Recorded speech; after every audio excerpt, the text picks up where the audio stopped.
Pak Amsakar ini kayaknya setia nih. Setia menemani Pak Rudi. Iya. Kalau menurut Pak Amsakar itu kalau soal karakter kepemimpinan itu Pak Amsakar dilihat teman-teman orang-orang di sekitar tuh apa Pak?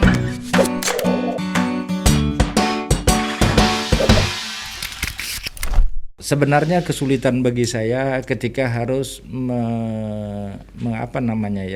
memberikan penilaian terhadap diri sendiri. Saya khawatir itu bias dan subjektif. Cuman kalau saya lihatnya Danang, disiplin, ya. Berani dan setia. Kalau saya Pak, kalau Pak Amsakar nih.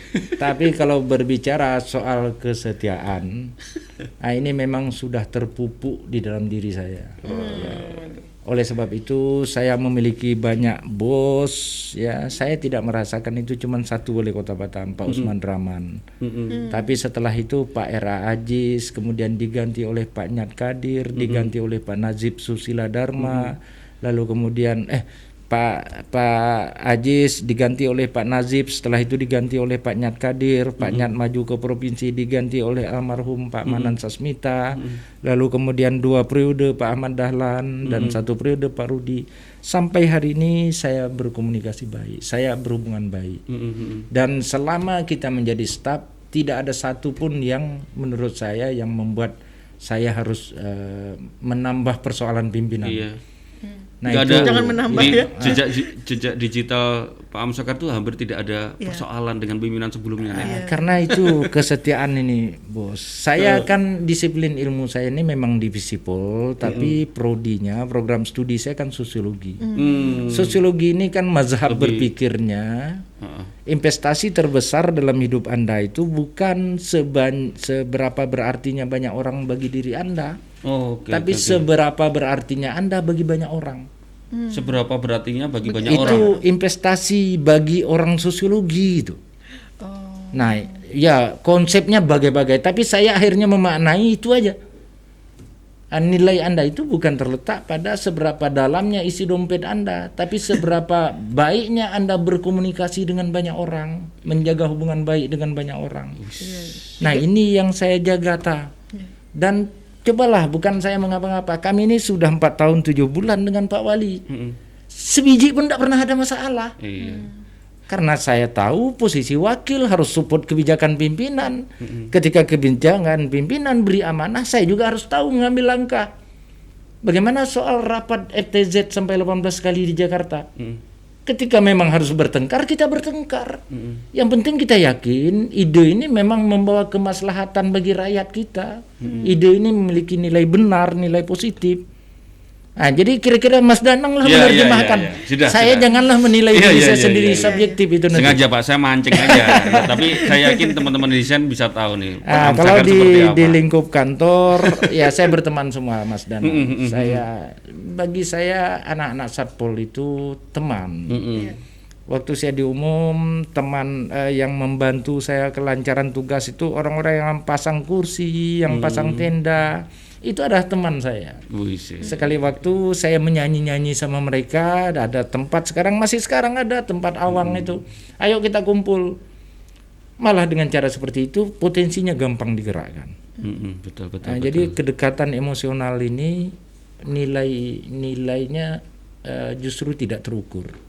Itu yang kita bangun itu. Makanya kalau ngomong tadi soal komunikasi kekuatannya Pak Amsakar itu, kalau demo-demo tuh Pak Amsakar yang sering turun itu. Tahu aja Mas. Luar biasa. Iya. Mungkin karena ilmu sosiologi tadi ya Pak. Iya, betul. Saya ngeliat Pak Amsakar ini kayak dosen sosiologi Pak. 3 SKS ya. Lumayan lah kita dapat 3 SKS ya. Karena memang takdir saya di birokrata. Cita-citanya di dosen. Cita-citanya dosen. Sebelum terjerembab di birokrasi ini. Terjerembab ya Pak. Ya, kalau boleh memakai kosakata itulah.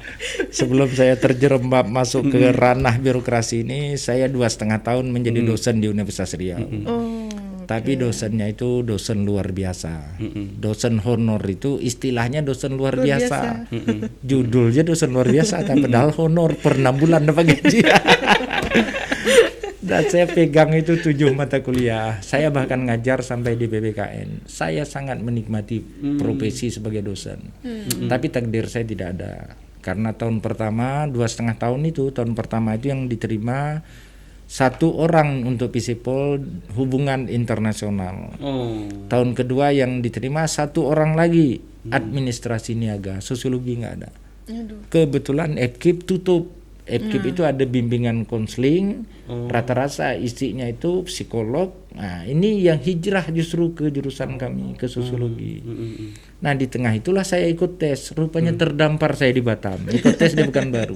Seru lah itu, Seru ya. Nah, tapi ini bahagian dari pematangan pembentukan karakter kita dan pendewasaan kita.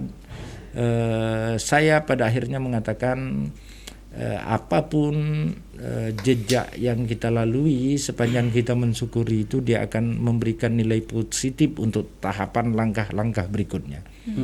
Nah, ini yang saya akhirnya mengalir aja semuanya. Waktu lulus, bayangkanlah badan kecil begini, ngerokok nggak berhenti. Saya ditempatkan di Mobil Hansip, Nang. Saya bilang saya tak pernah ikut menwa kok di Mobil Hansip ya. Sorry Pak, gimana Pak? Di Hansip tadi kenapa? Saya ditempatkan SK pertama saya itu kan saya tesnya bukan baru. Oke. Judul SK itu di amplopnya Amsakar Ahmad Sekupang. Udah mulai berdebar hati saya nih. Waduh, di Sekupang ini. Buka amplop, Mawil Hansip, Kota Madia Batam. Waktu itu Kota Madia. Jadi berunding saya sama istri, saat itu sudah menikah kan. Ambil nggak nih ya? Ma, mudah-mudahan tahun depan buka lagi lah jurusan sosiologi ini, saya bilang. Cita-cita tuh mau jadi dosen dengan pemikiran mudah-mudahan 2 tahun ke depan saya dapat beasiswa untuk S2. Balik dari situ saya kejar lagi untuk S2. Waktu itu menggebu sekali keinginan untuk belajar. Iya, jadi dosen tadi Pak ya. Nah, itu sebenarnya yang motivasi. Tapi Pak mertua saya dan almarhum bapak saya mengingatkan tidak mudah juga mau lulus. Setelah saya pelajari, rupanya Mawil Hansip, Satpol PP, Satpol PP, Sospol, Mawil Hansip, Sospol, Inspektorat, Bangdes, ini pegawai pusat, pegawai yang diseleksi oleh pusat. NIP-nya 01. Nah, jadi kalau jangan lihat hansipnya gitu ya. Nah, bukan dilihat hansipnya, bukan gampang lulus di tingkat nasional ini. Nah, kalau NIP-nya 42 itu pegawai daerah yang diseleksi di daerah. Jadi saya merasa bergengsi. Oh, kalau gitu hebat apa nih? Dalam hati itu. Itulah kita takdir kita macam-macam. Nah. Iya. Itu yang jadi Pak Amsakar kaya nih ya. Ya. Secara konsep, teori ya tadi kan ilmunya dibelajar sebagai ingin jadi ini, meskipun akhirnya terjerembab. Iya. Pak, mungkin kita mau nge-games dulu nih. Oh iya. Gimana ada Satu pertanyaan dulu nih. Ada yang tanya nggak? Banyak. Oh boleh. Pertanyaan Ini dulu Pak ya. sambil nunggu itu Pak Amsakar mungkin bisa kasih tip Pak ke teman-teman anak-anak muda di Batam ya. Di kondisi COVID pandemi saat ini kan, seperti sesuai tema kita, bagaimana agar teman-teman anak muda di Batam itu jangan pantang menyerah, jangan putus asa. Mungkin kasih tips lah Pak buat teman-teman ini. Ya, saya selalu mengatakan bahwa ingin berhasil dalam hidup, investasinya pendidikan, ilmu pengetahuan. Ingin berhasil juga di akhirat, itu investasinya pendidikan, ilmu pengetahuan. Jadi selagi muda, jangan pernah berhenti untuk mengembangkan kapasitas diri. Ya, sebab Batam ini berhadapan menjadi beranda terdepan dalam konstelasi Asia Tenggara ini, bahkan dunia. Nah, maka yang diperlukan oleh Batam ke depan itu adalah orang-orang yang competitiveness, orang-orang yang memiliki daya saing. Saya pesankan kepada anak-anak muda Batam, terus ajalah memompa diri, memacu diri untuk menjadi yang terbaik. Kalau di dalam hati ada rasa putus asa, ada rasa pantang menyerah, Anda pasti nanti akan menjadi beban bagi sejarah Batam, bagi orang tua Anda. Ya, tidak boleh ada anak muda yang belum apa-apa sudah pasrah, itu sudah putus asa gitu. Bagaimana dalam konteks pandemi ini? Anda semua harus menjadi bagian yang bahu-membahu, justru yang peduli dengan soal ini. Saya ingin anak-anak muda menjadi penyambung lidahnya pemerintah. Sampaikan, karena energi anak muda ini kuat, kondisi fisiknya masih kuat, imun tubuhnya masih kuat. Silakan bergerak, mengkomunikasikan kebijakan tentang COVID-19, tentang protokol kesehatan ini. Sebab kebijakan tentang COVID-19 atau protokol kesehatan itulah yang sebenarnya menjadi kebajikan yang harus anak-anak lakukan, adik-adik kita ini lakukan. Jadi singkatnya, saya ingin generasi muda itu punya optimisme memandang masa depan dan peningkatan kapasitas dirinya yang paling penting. Peningkatan daya saingnya yang paling penting. Tak usah berbicara daya saing kalau tidak dibekali oleh ilmu yang cukup. Peluang sekarang ada di sini, semua. Generasi 4.0 itu Mark Zuckerberg itu adalah orang yang putus studi di Harvard University. Tapi putus studi karena kegilaannya untuk menciptakan jejaring sosial, lalu kemudian 7,2 miliar penduduk bumi, 1 miliar diantaranya tidak dapat melepaskan dirinya dari Facebook. Iya, betul. Itu kata Scott Galloway. Saya ingin anak-anak muda Batam seperti itu. Saya kira itu. Sip. Mantap. Menggebu-gebu Catat Bapak ini. ini. Saya jadi semangat. Besok jadi quote-nya di halaman 1 berarti ya. Bagus nih, penting nih. Ada yang banyak tanya nih. M. Hibron. Pak Amsakar izin tanya. Selama Bapak menjabat jadi wali kota. Wakil wali kota maksudnya. Mungkin. Nilai-nilai pramuka apa yang bisa diterapkan di lingkungan ASN pemerintah kota? Mungkin tadi sempat jelasin nih. Ya, tadi sudah sempat juga kita singgung. Beberapa diantaranya, pertama kesadaran kolektif itu, kedisiplinan, kemudian kegotong royongan, kesetiakawanan. Inilah yang sebenarnya saya membangun seperti itu. Saya menyebut bahasa asisten pemerintahan ini sahabat saya Pak Yuspa Henry. Saya menyebut Pak Kadisnaker ini sahabat saya Pak Kadisnaker. Ini sebenarnya atasan saya dulu. Karena beliau ini saat itu kabak hukum, saya kesubak perundang-undangan. Tapi perjalanan takdir menjadi lain, beliau masih tetap di ASN, saya ini sebentar lagi akan jadi pengangguran. Nah, kira-kira begitu bahasa yang saya bangun dalam keseharian itu. Sehingga sederhana sekali sebenarnya.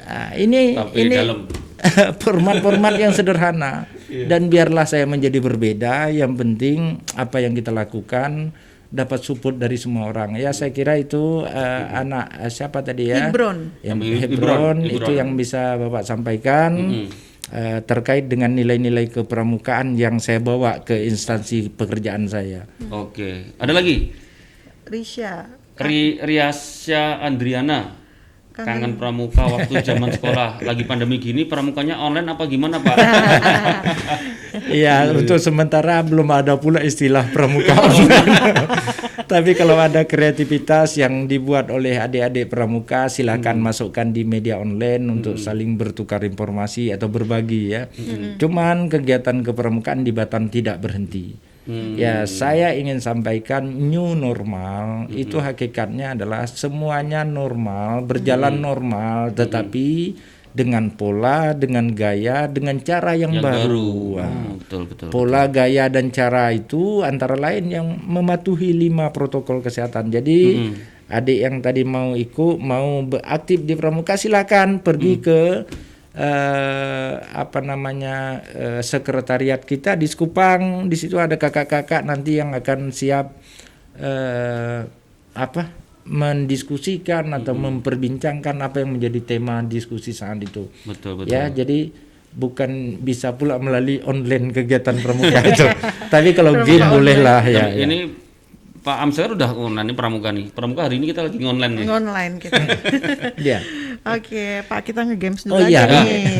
Kita nge-game dulu aja, Pak. Bentar. Ada game. Pertanyaannya nanti kita lanjut lagi. Ini nih, apa? Kita mau ngetes Pak Amsakar. Sekali-kali kita ngerjain Pak Amsakar. Iya. Yang penting jangan berat-berat. Kalau ringan-ringan tentang pramuka, boleh. Pak. Kita buktikan nih, Pak. Pak Amsakar soal pramuka sejati bukan ya. Tuh.